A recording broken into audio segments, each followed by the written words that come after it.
Good morning. Welcome back to Pastor's Morning Walk. Well, the summer has been quite a bit busier than I anticipated. I'm sorry that I've been away so often from these walks, but glad to be back and glad to report on continued blessings on the 90-day Bible reading plan that my son and I are on in 2 Samuel now, and thankful for the Lord's mercy to David. It is an awful thing to read about the sins of David, and especially his sin with Bathsheba and his effort to cover up that sin by murdering her husband. My son and I talked about the case of Joab. He asked me a good question. Was it right for Joab to listen to David and to assist him in the murder of Uriah by sending him to the front line of the battle in a way that he knew would end up killing him? Well, as he suspected, so I confirmed, no, that's not right. It is not right, even in a time of war, and even under a chain of command, to do that which is evil. Joab was a very pragmatic man, and I mean that in the worst sense. He was willing, for the sake of expediency, to disobey God. Now,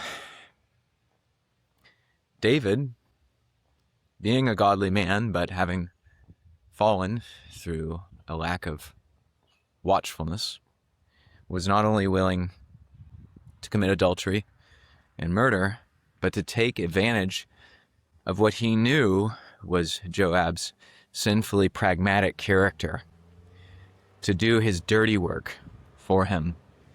This is very evil, and it's a theme I've repeated often in these walks.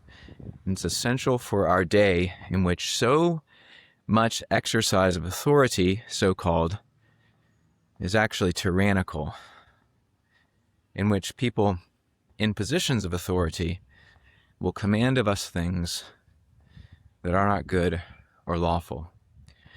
Joab should have told David, no, I will not be your hitman. I will not cover up your sin.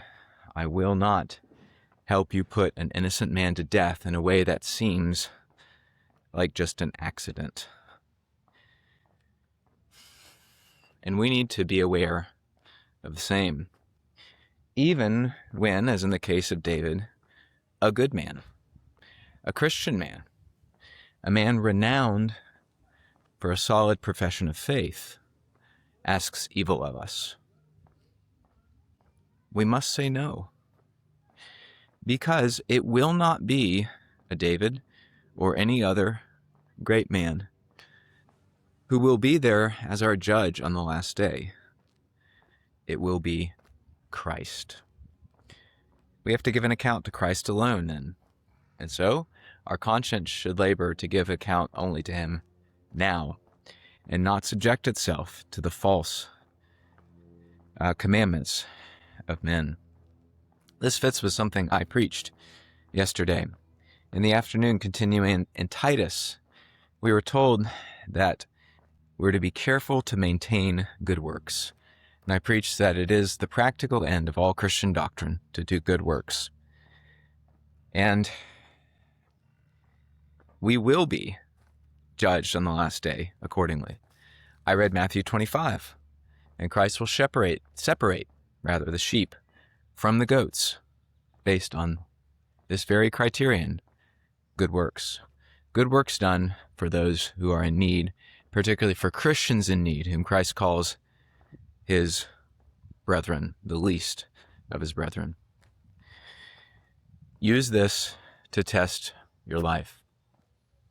You will only be rewarded on the last day for what is truly good. Good works done from faith, from a good source, a heart purified by faith.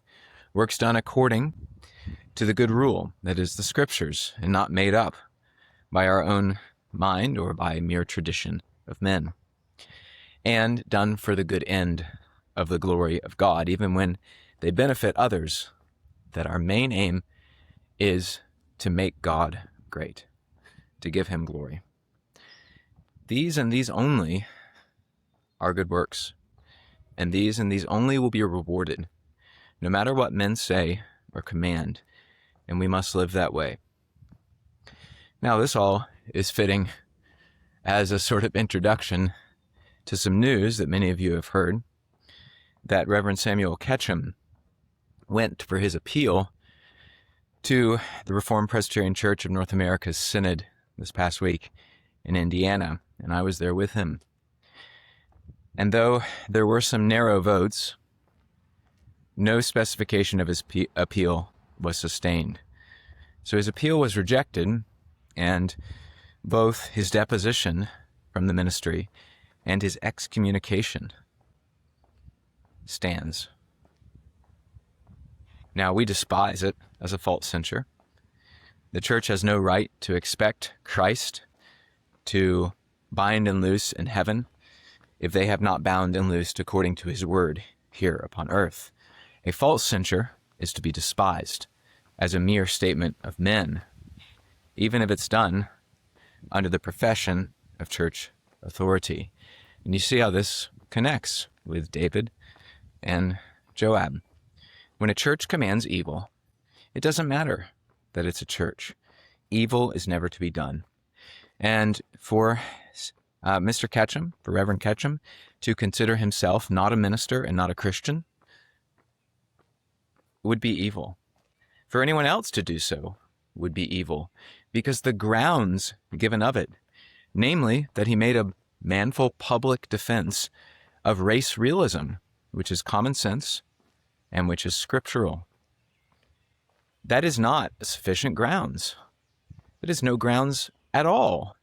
He ought rather to be commended rather than condemned for this.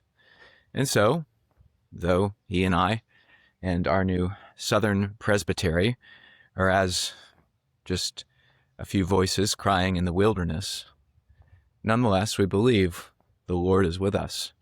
And so we say with true ecclesiastical authority that this censure, and now its reaffirmation by the Synod, is utterly invalid.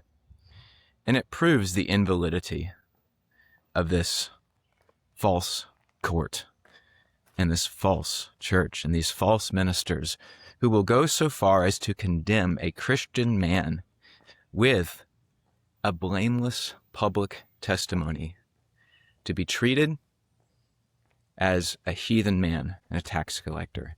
Indeed, to be delivered over to Satan, 1 Corinthians 5, for the destruction of the flesh. This is intolerable and evil, and ought to be rejected, and the court that did it publicly condemned. I grieve to have to speak this way, but these are the days in which we live. My family in family worship this morning read from Micah 7. I encourage you to read it. It describes our days. Trust ye not in a friend. Put ye not confidence in a guide. Keep the door of thy mouth from her that lieth in thy bosom. It says as well that in this day the best of men is as a briar, and the most upright is sharper than a thorn hedge. Even among those churches that are most noted for their profession of the true religion, even in the churches whose history and background is that of the noble Scottish Covenanters and all their glorious martyrs, even there, ungodliness, worldliness, error that destroys the foundation because it undermines nature itself has all taken root. This is the reality of our day. It's hard to recognize, but we need to humble ourselves and realize that's where we are. We're in a day of great declension.